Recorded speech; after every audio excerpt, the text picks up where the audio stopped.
Welcome to another edition of Drugs, Crime, and Politics on Houston Media Source, sponsored by the Drug Policy Forum of Texas. My name is Steve Nolan. I'll be your host tonight. Bindu and Bill were out of town, so came from behind the cameras, and we've got a great show for you tonight. We've got Dean on the line, so we're going to go ahead and bring him online. And all right, Dean, you there? Let me take him off hold. Dean, you there? I'm here. Hey, how you doing tonight? I'm well. It's good to talk to you, get a chance to talk to your viewers.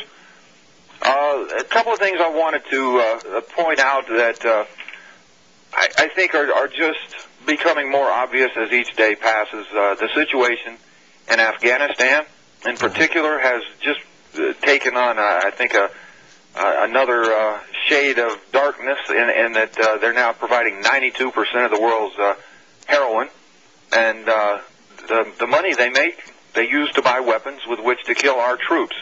And I think we need to take another look at this policy that ensures these terrorists can do that the cartels in Colombia, South America, Central America are able to turn flowers into gold and to fund their wars, their revolutions, etc. And we need to realize that it is this same policy that allows our basically young people in these gangs that coalesce around their ability to make money from these very same drugs by selling it to our high schoolers, etc. And we need to end prohibition. I have begun a campaign. I'm trying to find churches around Houston to preach at each weekend to talk about these very facts, that it is the policy of drug prohibition that ensures the death, disease, the crime, and addiction. And that prior to prohibition, and certainly following the end of prohibition, we will have less problems, not more. I wanted to point out that this week on the Century of Lies program, on the station KPFT, it's 90.1 FM. That's Fridays at 1 p.m. here in Houston.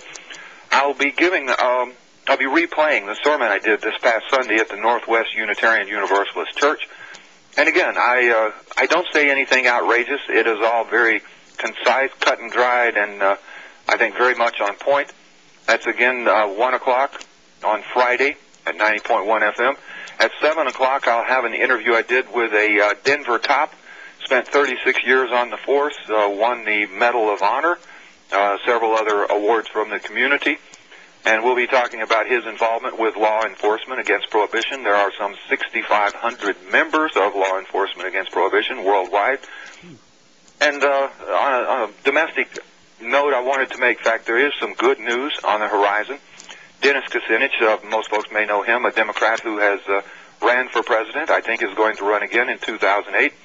He's now head of a committee that's going to oversee the Office of National Drug Control Policy and the drug czar, and I think that should bode well for change to some of these draconian laws. Definitely. Next week, I'm going to be headed to Salt Lake City. I'm going to attend the National Methamphetamine Conference. I'll be taking the video camera and the microphones. Hope to get a lot of good radio and TV programs from that as well. And as you're aware, Steve, a couple of weeks back you guys played my first Unvarnished Truth program, which featured interviews with folks from most of the major reform organizations. And it is my hope to, perhaps in the next 2 to 4 weeks, provide you with another program which will focus on a recent conference held in Washington, D.C. for the Students for Sensible Drug Policy. And perhaps a couple of weeks after that, I have 2 programs I'm building from my trip to Bolivia, tour of the Coca fields, discussion with the Justice Minister, the Christian ministers, the military, a host of folks down there in regards to the impact of the U.S. drug war in the nation of Bolivia. And with that, I want to remind folks once again they can learn more about the work we do if they visit drugtruth.net, and you can hear all of these programs on the radio here in Houston. Every afternoon at 4:20, we do the 420 Drug War News as well, and that radio station, again, is 90.1 KPFT Houston. Aren't y'all going to be going into Fund Drive? Actually, I think it started today, didn't it? It did start today. I think we're going to bring back people's ability to pledge to get a George Bush patriotic pin cushion. Oh, okay. That's one of the things, and then they can also get CDs, DVDs, books, other incentives that we do provide for KPFT. Do you know if you need anybody helping man the phones or anything? Well, we could use some people. Several times we've been a little bit short. They can help by coming in for the afternoon shift. We'll be on the air from approximately 1 until 2 p.m., I believe, for the Century of Lies show. And then for the Cultural Baggage show, we're on from 7 to 7:30. Okay. Sounds good. So we want to remind all the listeners, if they want to help out with the phones, help out with KPFT, you can. They're doing the pledge drive. If you can't make it for Dean's show, they got plenty of other shows that they need people to help out with answering the phones, and they'll feed you. So it's a win-win deal. You bet, and it's so worthwhile. I feel great pride in the fact that now, some 4 to 5 years after this war of terror has begun, people are beginning to recognize that it was KPFT and the Pacifica Network standing alone, speaking the truth about these lies that led us into this morass. Yeah, definitely, because KPFT, they don't have to kowtow to like the Fox Network does, and other ones that have to air certain I guess clips for the ONDCP. Yeah, and a few years back they were actually paying money to producers to include discussions about the drug war within the content of the programming. Yep. They'll do anything to maintain this jihad against drug users, including lying, cheating, deceiving in various ways. Yeah, speaking of the ONDCP, on our second break, I don't know if you've heard of slomming before, but it's actually a new ONDCP PSA that I saw up on YouTube, and I put it on the net segment that I started doing here. So for the viewers out there, if you haven't heard of slomming, we got that coming up at the half-hour break, so be sure to watch that and let us know what you think of slomming. And if you don't know what slomming is, you'll find out at the half-hour break. Well, I'll check it out. All right. Thanks for calling in, Dean. Thank you so much. Bye-bye. All right. Bye-bye. And once again, I want to remind the listeners, if you want to call in a question or a comment, Art will put the number up there. Looks like it's 713-807-1794. We welcome your questions and comments. And I guess without further ado, we'll go ahead and introduce our guest for tonight. I've been trying to get someone from the League of Women Voters on, I guess, this past year. Susie Wills up in Dallas, she said they were doing a study as far as the effects of the drug war and stuff like that. So I was trying to get them on, but since they hadn't finished the study, they didn't want to come on just yet. But I was able to get Barbara to come on, and I want to thank you for coming on. And you're with the League of Women Voters. How long have you been associated with them? Oh, I've been with the League for about 40 years now. 40 years, oh. Yeah. They ought to give you a watch or something, huh? Not quite. Oh, okay, and the League of Women Voters, they've been around since 1920, right? That's right. We came out of the suffrage movement when we got the vote. The League people said, well, now that we have the vote, we've got to educate ourselves and know what we're voting on, and not just have to listen to our husbands to tell us how to vote. We're going to make up our own minds. Definitely. It always helps to think for yourself. I know on here we try to, educate people, but we also remind them, use your brain, go out and research it for yourself if you don't believe us. Mm-hmm. But as far as the study that y'all did, I printed up a copy here, so I got me a little cheat sheet. But we did the study back in 2005, and it's just loaded with all sorts of statistics of one sort or another, and it seems as though most of them are still not changed a whole lot in the past 2 years. We came to a consensus. We studied it across the state. All our leagues throughout the states engaged in this study, and we came to a consensus that The League of Women Voters of Texas considers substance abuse and drug addiction public health issues. We support drug abuse prevention education and drug treatment programs as an alternative to incarceration. And that's the leading section of our position. We also support sterile needle and syringe programs to prevent bloodborne diseases. We're high on education and treating them as citizens, and public education programs directed to adults and to children to keep them from getting into it in the first place. Yeah, as far as treating them as citizens, I know that the criminal justice system, they have a way of making you subhuman if you're caught abusing drugs. They treat you like dirt. You broke the law. You deserve what you get. And a lot of times, some people are self-medicating themselves, and some people don't have health insurance. There may be a better way of treating their disorder or whatever, but a lot of times they're self-medicating themselves. And whenever the law enforcement, whenever they treat you like dirt, throw the book at you, throw you under the jail, it doesn't really solve the underlying issues. That's right. And it's so much cheaper to treat a person, rehabilitate them, than to put them in jail for 20 years or whatever it is. Yeah, I saw in here, what was it, for every dollar spent, let's see, what was it, for every dollar spent on treatment, you get $7 in savings. Yeah. Mm-hmm. As far as that. So, yeah, actually, I think I've mentioned it here before, but yeah, I was up at a place up on 1960 one time, and they, let's see, what was it? It cost $23,000 to incarcerate someone, which is about the same amount to send them to an Ivy League school for a year. Yes. And so it's like, well, what do you want them to turn out as? Do you want them to go into prison to learn how to be even more of a criminal, or should we educate them and try to make them a better person?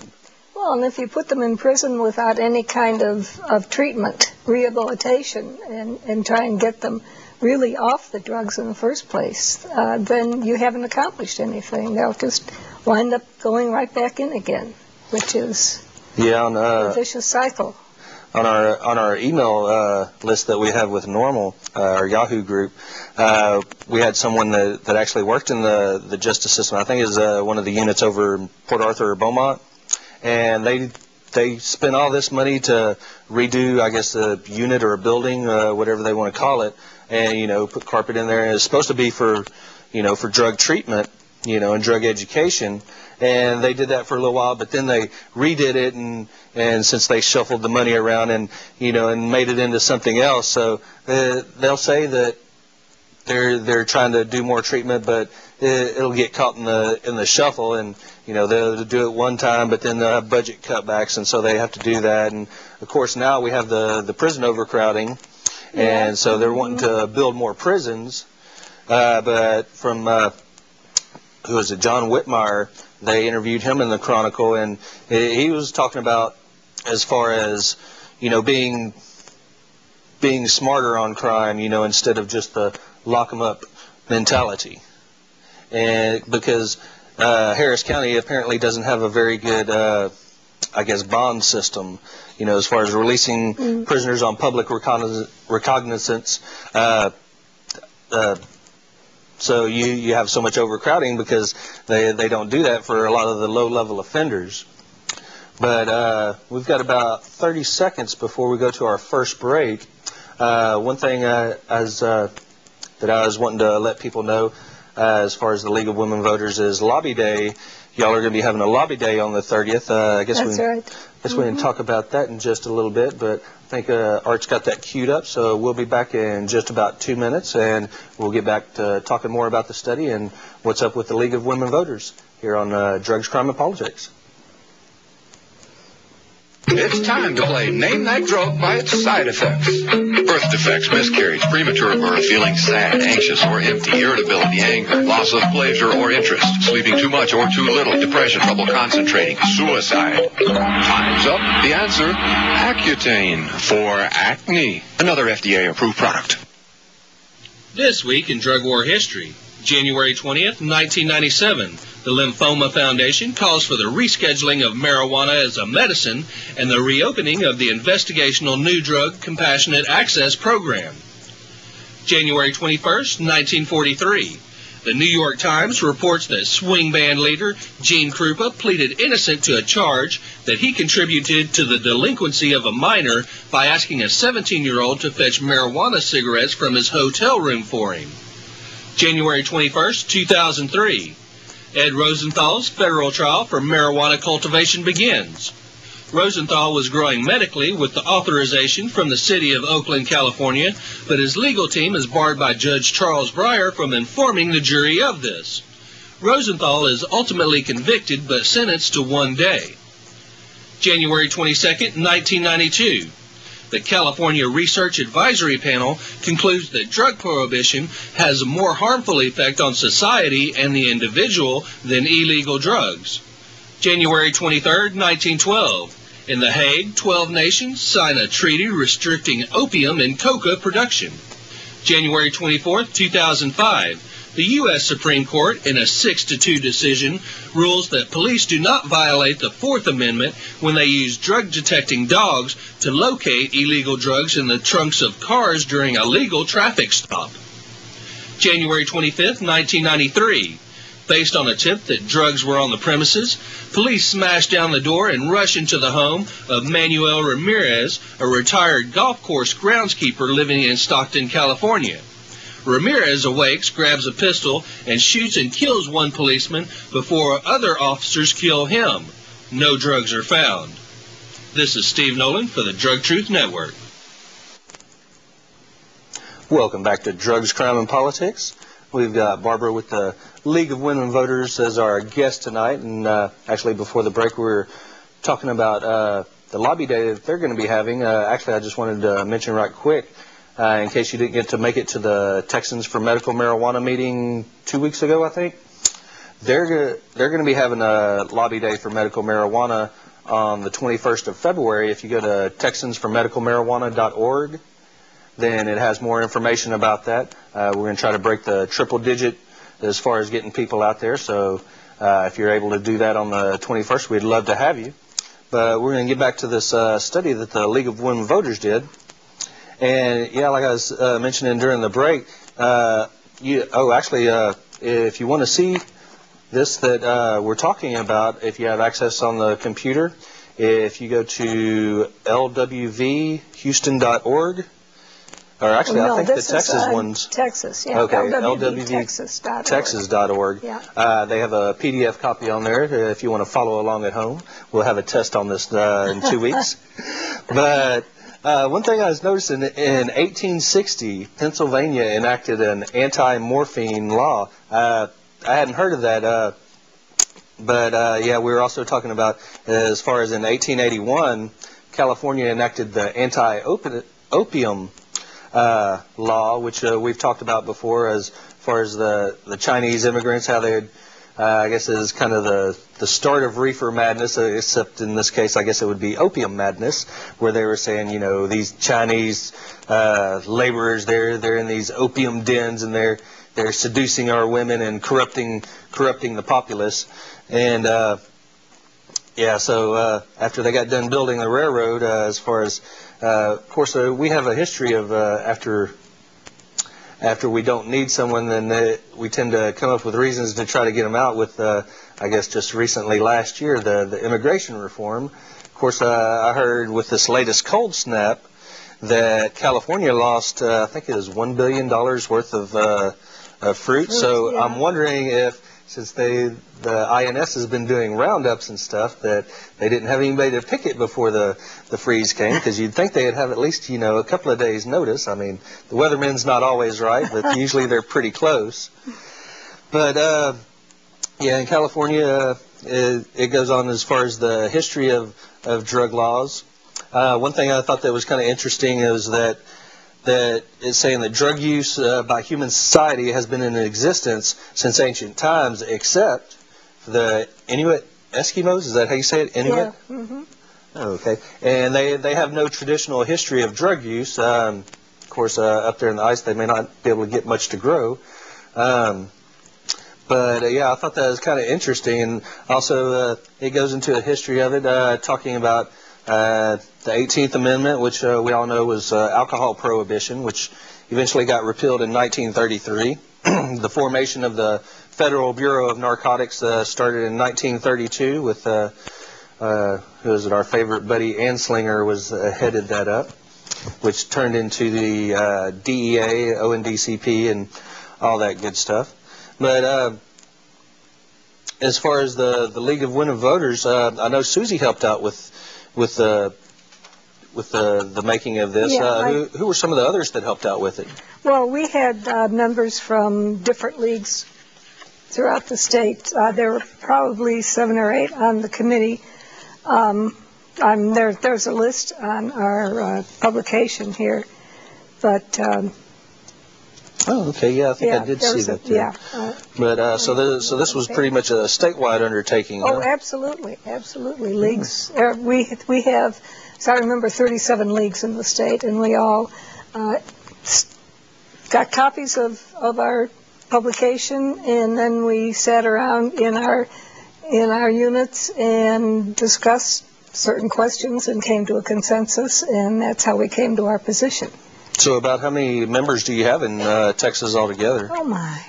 You had to ask me that. In the hundreds, huh? There are thousands? Oh, thousands. Oh, yeah. Okay. Yeah, Right. we have, in the Houston area, we have close to 500. We have very close to 500.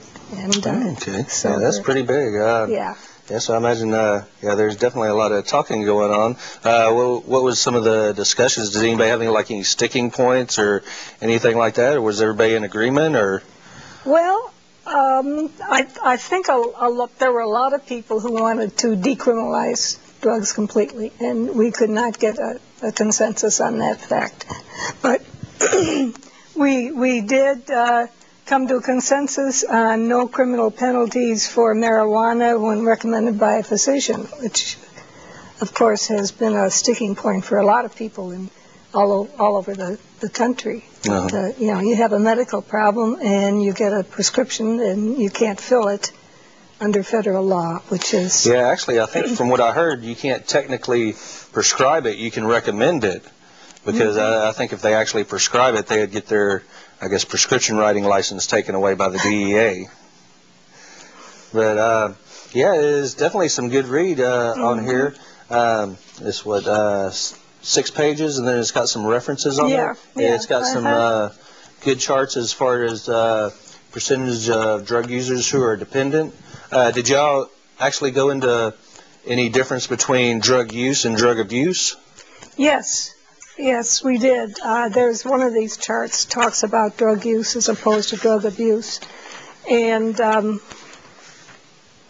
there we are on page 2. Oh, okay. Drug use and abuse percentages are larger for American Indians, persons of 2 or more races, and Pacific Islanders, which I thought was kind of interesting. Whites, Hispanics, blacks, are pretty much the same percentages of use and abuse.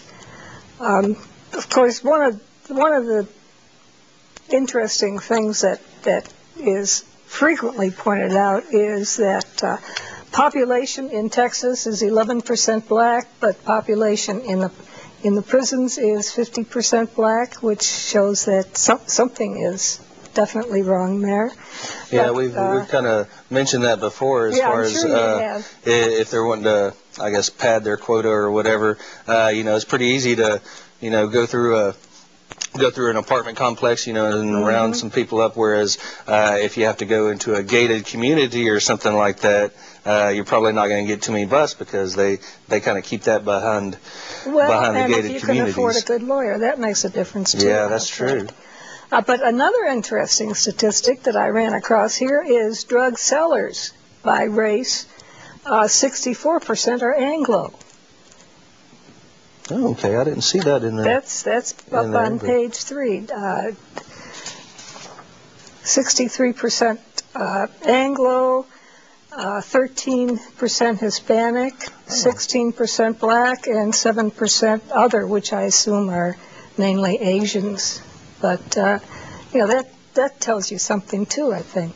So the police say that they're not going after the low-level offenders, but what it turns out is that in prison, there's a disproportionate amount of black people, whereas the white people seem to be, according to this, as the main drug dealers. Mm-hmm.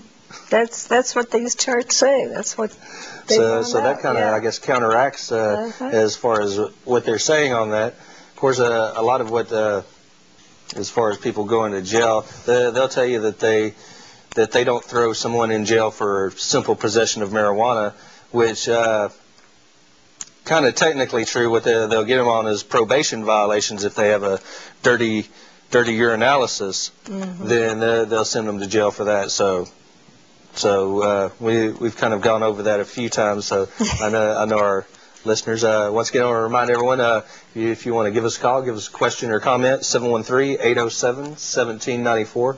We'd love to hear what you have to say.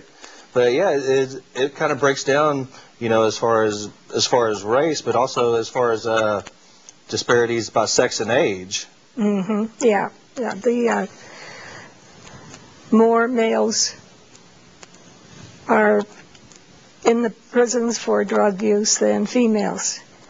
There's a big disparity there. Okay. Yeah, I know we've gone over as far as how if a woman is taken to prison for that, whether a lot of times what they'll do is that they knew about it, so they get her as far as a conspiracy or something like that. Conspiracy, to kind of roll over on somebody bigger, and if they don't do it, then they get thrown in jail, and how it breaks up the families, and you got CPS getting involved, so it's not good family values from what I would think. But I'm also seeing something here about the regional task forces. How did y'all go about that? I know that a lot of them they've been broken up because of the Tulia sting and also the Hearn sting that turned out as far as undercover officers writing notes on their legs and on their hands and not getting, I guess, backup corroborating evidence on it. But how much did y'all go as far as like the task forces, and did y'all study that much? No, we really didn't. We mainly studied, the composition of users and the composition that are presently in prison due to their use, and possible solutions to the problem. There's no easy solution. You come right down to it. But the state budget for substance abuse was cut in 2004 by approximately $32 million. And that meant, of course,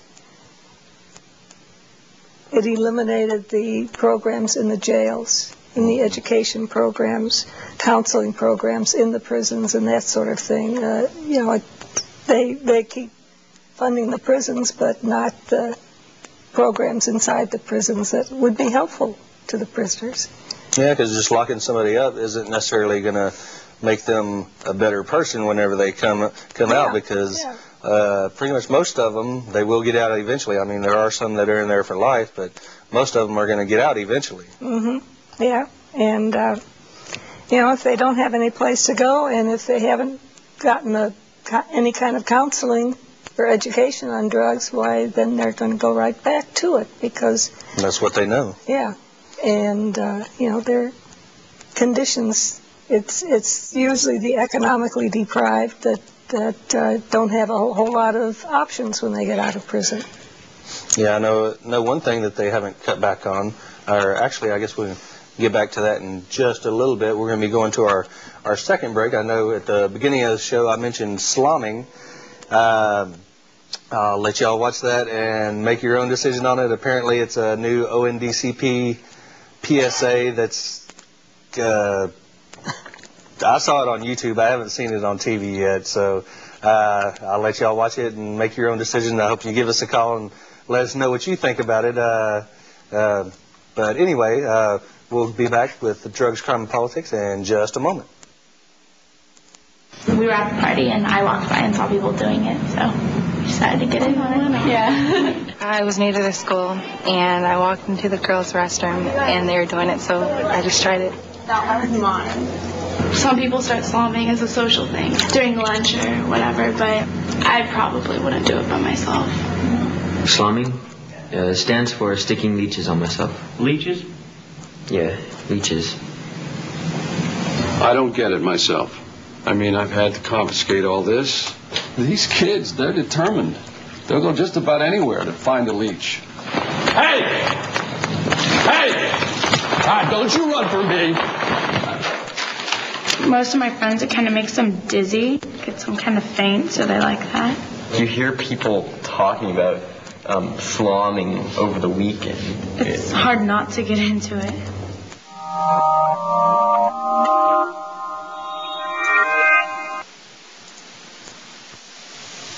Okay, maybe a little of the money I spend on marijuana supports terror and violence. Right. And that's because marijuana is illegal. Exactly. When I buy a beer, that doesn't support terror because beer is legal, right? Now you've got it. So what you're saying is if we make marijuana legal and regulate it like beer, that wouldn't support violence. Did I say that?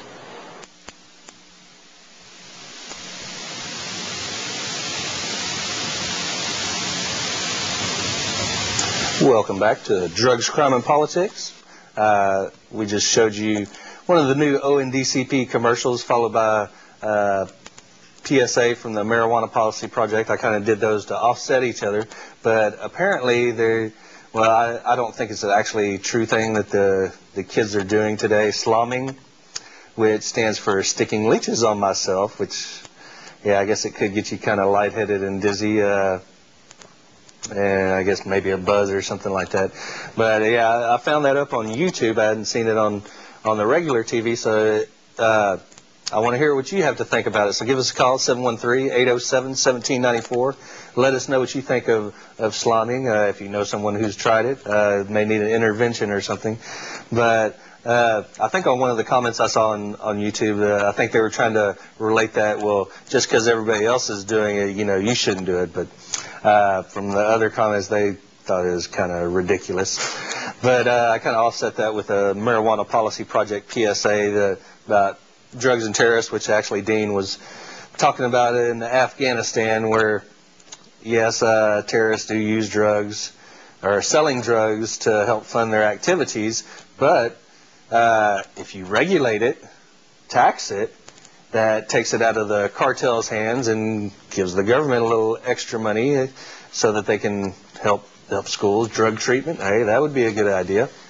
But I've got one thing I want to mention before I forget about it. National normals, we showed some of the clips, one that John did and also one that I did for the previous video contest. They're going to be having another video contest. It's going to be a flash video, which is Macromedia, and the deadline on that is the 1st of February. So if you haven't done it yet, you can go to normal.org to find out more information as far as, I think it has to be 15, 30, or 60 seconds, and it has to be in flash format. So if you're one of those flash artists, I think they got a good grand prize on there, so go check it out. And that's normal.org. But we're going to get back to this study that the League of Women Voters did. And so y'all actually have a formal position on this. And like I was mentioning before, that y'all are having y'all's lobby day on the 30th. Mm-hmm. Was there any plans as far as bringing this in so that the representatives could see it? We did give these to all the representatives shortly after we published it. Oh, okay. So they are familiar with our work. And we do comment on it whenever we get a chance. We do have a large number of positions, however, so that this is just one of several. Yeah, I imagine if y'all have 500 people in the Houston area, the whole state goes up there. I imagine y'all keep them pretty busy the whole day, huh? Yes, indeed.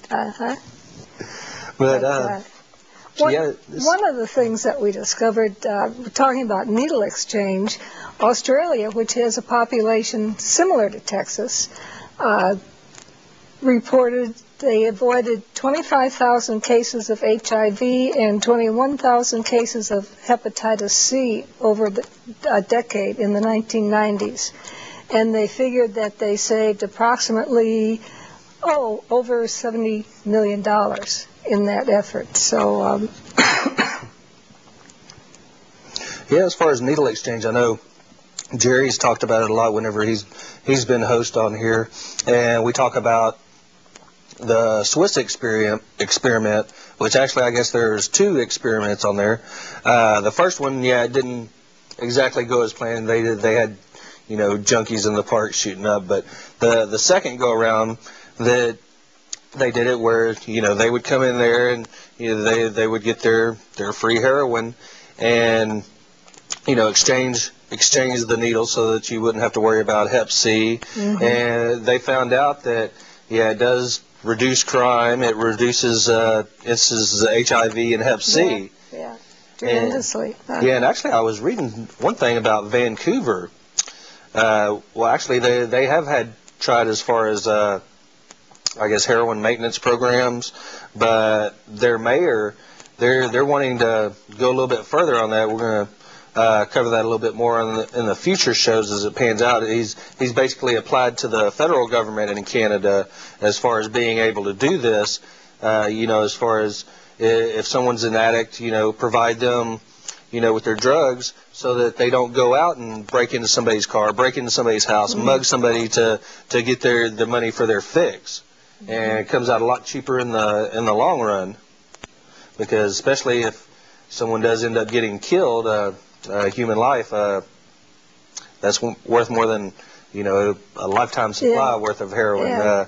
Because if you get the pharmaceutical companies involved, then they can make it for pennies at a time. That's right. Yeah.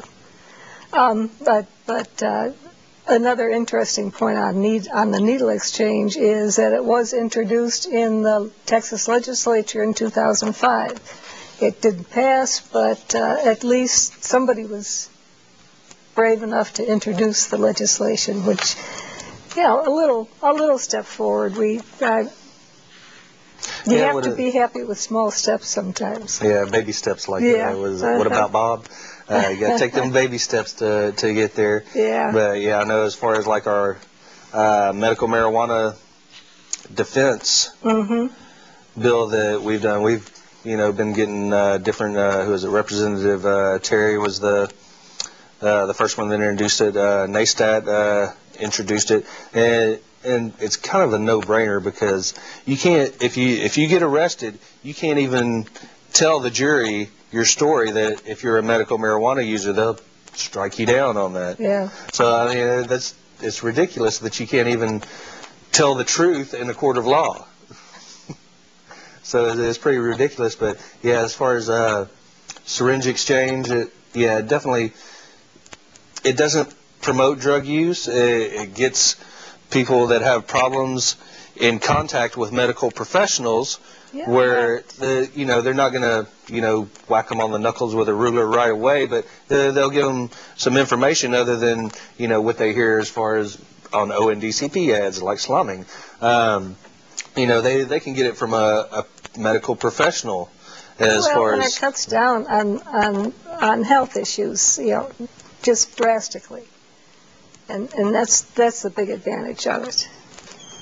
Yeah, there's a couple of years ago there's an email going around that addicts they would put their used needles in the payphone coin slots. Yeah. I don't know if I ever found out if that was true or not. I think it might have been an urban myth. Yeah. But it's kind of hard to. I mean, because they're people too. Our justice system, they try to dehumanize it, but I don't think they would do that because, like, a lot of them, you know, if they were homeless or whatever, they would be the ones going in there looking for change too. So that's kind of booby trapping themselves. Yeah. But yeah. So you think there's going to be another bill as far as the syringe exchange? Well, I wouldn't be surprised. We'll hope so anyway. Okay. Yeah, because I know it's kind of, from what I've heard, it's kind of not technically illegal, but the government doesn't want to spend any federal funds on it. But if I guess you rub the cops the wrong way, that they'll come over and I guess get you for paraphernalia or something like that. Yeah. So, you know, while you're trying to help someone, but that's our government. We're trying to educate them, and as far as if people want to get in touch with the Houston chapter, do y'all have like regular meetings or how would somebody get involved if they wanted to get? Well, they can always call our office or visit our website, lwvhouston.org. Call the office, 713-784-2923. Okay, can you repeat that just in case somebody was getting their pen? 713-784-2923. And the website is www.lwvhouston.org, and you can find out all sorts of information about the League and our many positions. And we do have meetings once a month. Our next meeting is February the 8th, and it's on the issue of domestic violence, which people don't think about too much anymore, but it's a constant issue, and we have a speaker coming to update us on what's going on in that area right now. Yeah, I know as far as domestic violence, I guess 20, 30, 40 years ago, you know, it's pretty much kept hush-hush, but it's come more into the foreground, and actually I've even heard of, I guess, males being affected by domestic violence. It's not strictly a male-to-female issue. Males, and probably more than get reported, because, you know, males would be hesitant, I think, about saying, well, I've been you know, beat up by a woman. Yeah, I know that.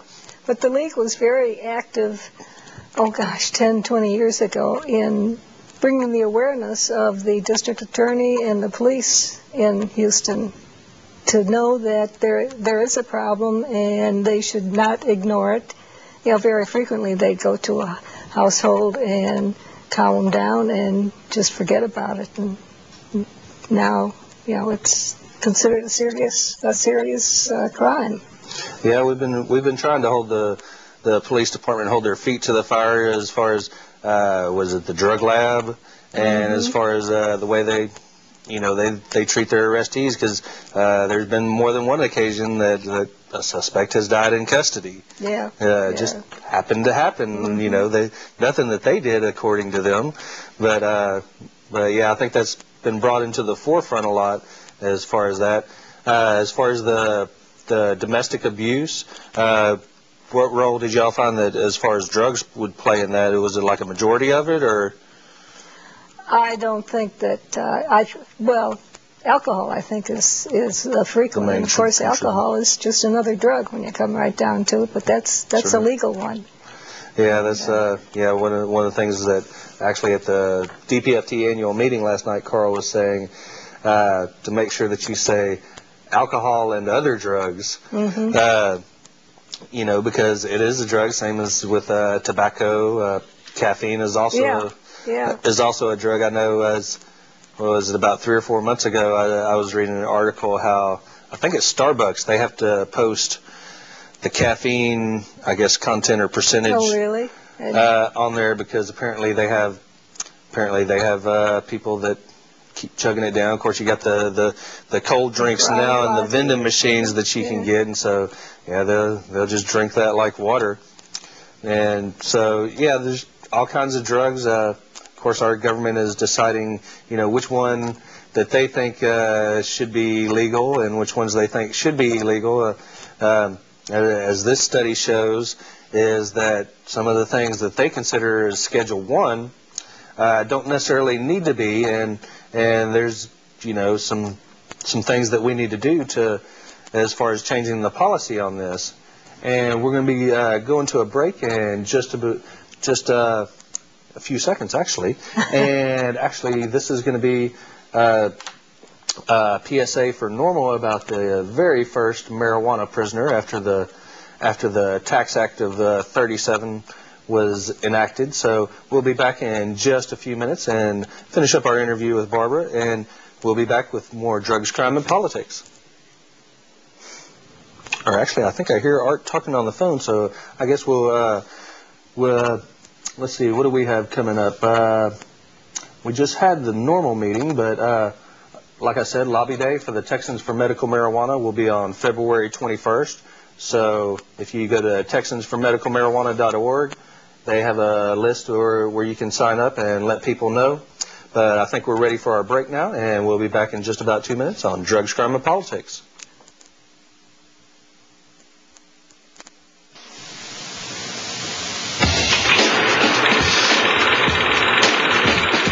I consider marijuana the worst of all narcotics. 5 words. The use of morphine or cocaine under the influence then become beasts. Yo, my name is Sammy C, and as you can see, the feds got me locked up in the penitentiary. I got a murder to my left and a rapist on my right, and all I did was toke on my peace pipe. America has since spent $25 billion locking up people who were trying to chill. They weren't trying to fight, they weren't trying to kill, but since 1937, they have totaled $17 million. Now, I don't need to tell y'all what's wrong with that when I did the same time with them violent cats. Look, I know almost half of y'all smoked a dime, so who knows how many of you could be doing time. And even then, after prison, trying to turn a new page. Well, I got news for you. You're earning minimum wage because the feds won't approve your financial aid. So I don't know how you think you're getting college paid. Maybe you can join the army, get the GI Bill, but better not line up or your battle's uphill. But throw your butt out of the service dishonorably. All that fuss because you smoke a little THC. And if your grandma wants to hit for her chronic pain, then in most of America she's legally to blame. So come on, normal people, join me in this fight. We gotta do something now because this mess ain't right. We gotta take it to DC, tell Congress there. Stop arresting pot users, spend the money elsewhere. Smoking pot is normal. What?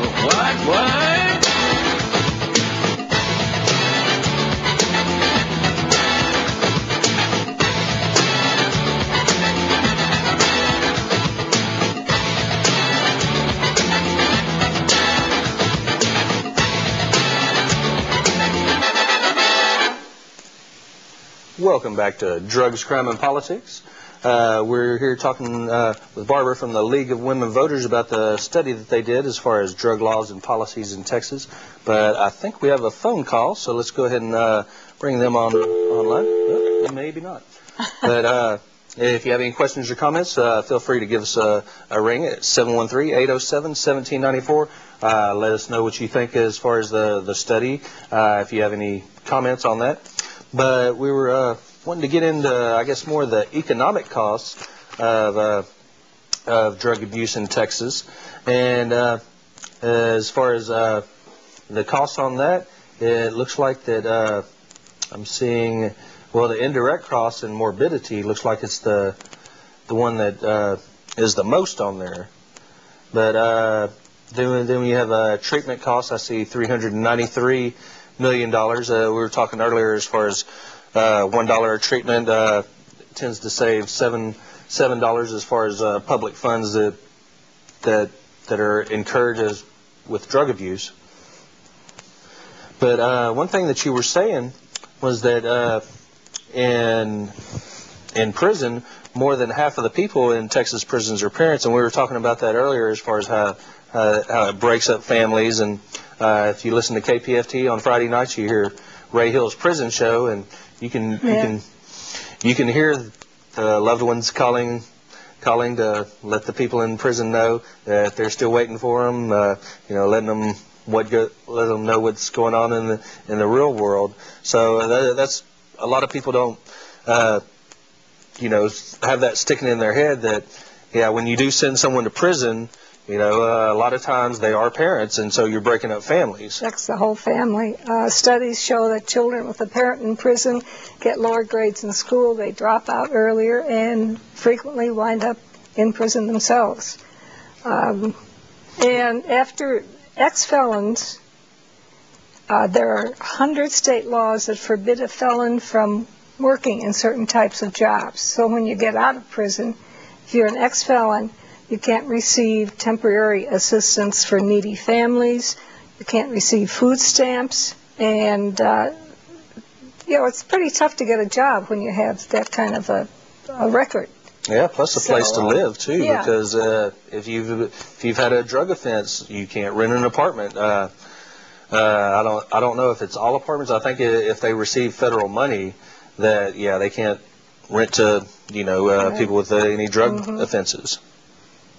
So there's more to the problems of a drug user than just prison. There are many ramifications when you get out of prison, and ramifications for the whole family. Unpaid child support is another problem with parents in prison. It's kind of hard to pay child support if you're in prison. Yeah, I know. Actually, whenever Tony King was on the show, he brought up some of these concerns, as far as paying his probation fee and getting a job. And basically the probation officer said, "Well, that's not my problem. That's basically his problem, so he's going to have to deal with it." And fortunately, just to let y'all know, Tony got off. He's totally off paper, so he's not born free, but he's free now. So I want to congratulate Tony on that, and be sure to keep your nose clean, stay out of prison, because as you've told us on the TV show how it is, it's definitely no picnic while you're in there, and also while you're out on probation. Once you get out, it's no picnic either. Because basically what they send you to the Greyhound station, give you $50 and I guess a change of clothes, or actually I guess the clothes on your back, and tell you to report to your probation officer in the next week. And so if you don't have any family or anything, then that makes it doubly hard.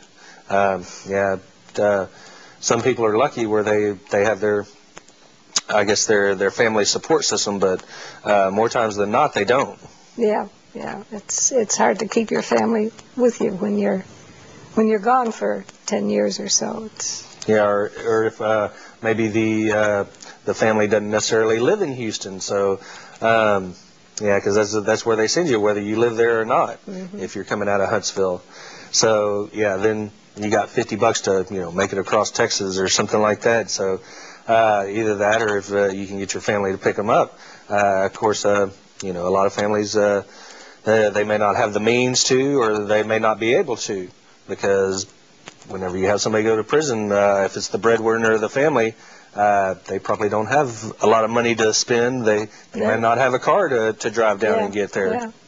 So definitely getting out. I know we've had Rosie on here. She works with the mayor's office as far as whenever they get out. I guess it's the convict reentry program. So there are some, I guess, things that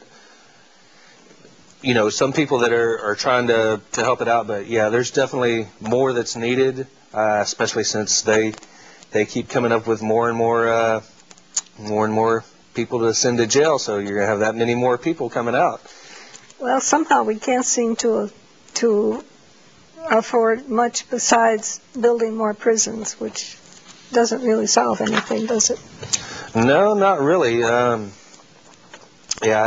done a little ad, and between 85 and 2000, we built 77 prisons and only one university. My numbers may be a little bit off, but it was like, we're building all these prisons, but we're not educating the people, and it's like with smoking, because before, in the 50s, 60s, and stuff like that, people didn't think anything, as far as smoking, but as more studies came out with that, then, more people started getting educated, and more people started saying, oh, well, it's maybe not necessarily, such a good thing, even though the cigarette companies research into it, saying, oh, there's no, problem with that. But then after we found out that from independent studies, of course, some people knew all along, But, it's getting more and more, I guess, after you see the effects of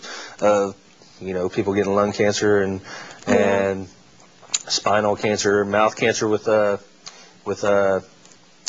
non-smoke tobacco, Skull and Copenhagen and stuff like that.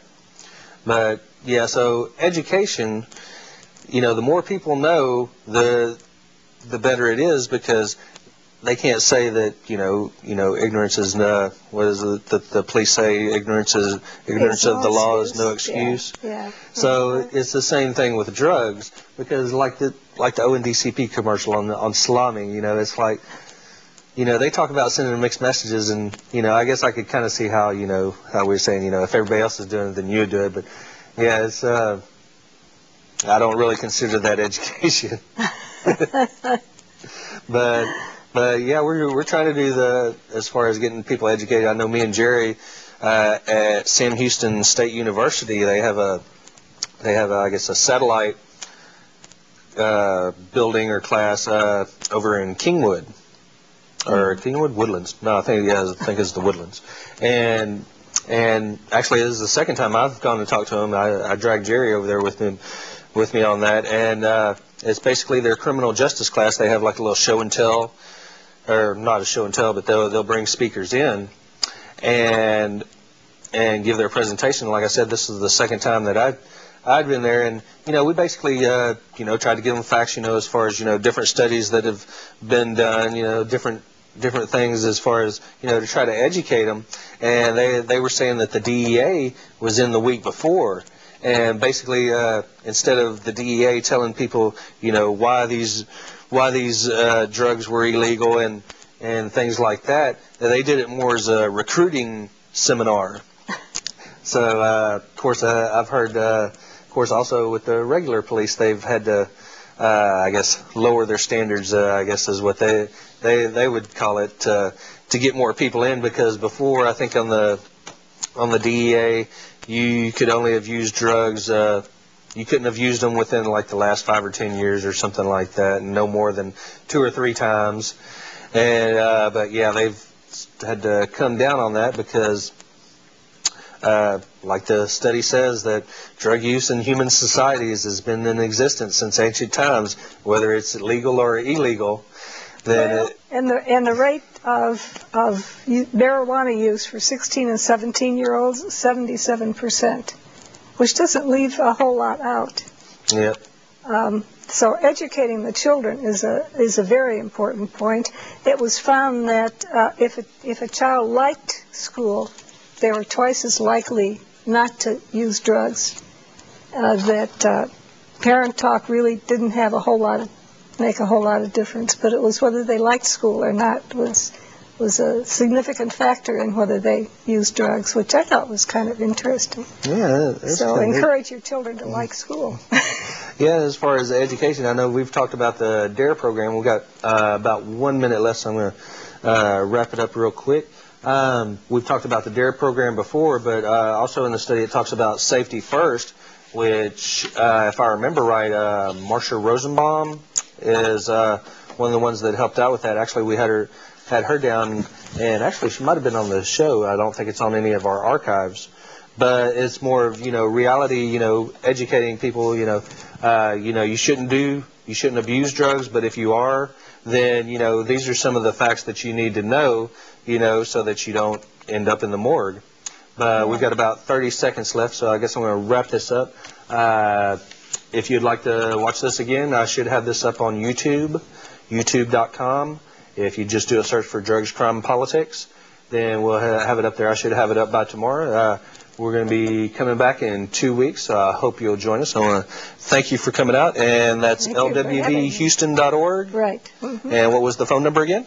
713-784-2923. Okay, well, thanks for coming out, and we'll see you next time on Drugs, Crime, and Politics.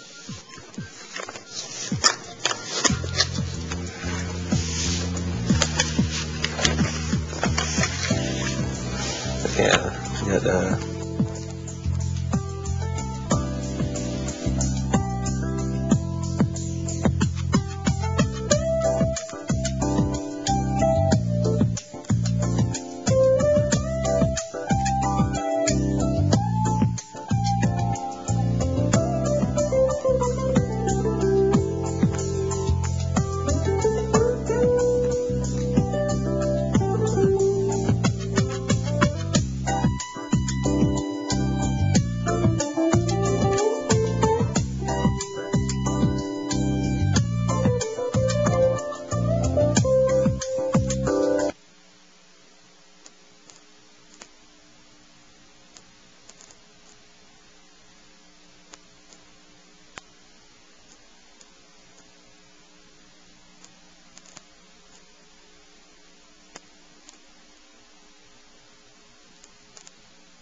Hi, I'm Judy. I want to thank you for watching our show, The Invisible People, Making a Visible Connection. We also are going to be showing you people connecting with people throughout our show today. We'll be bringing you the inside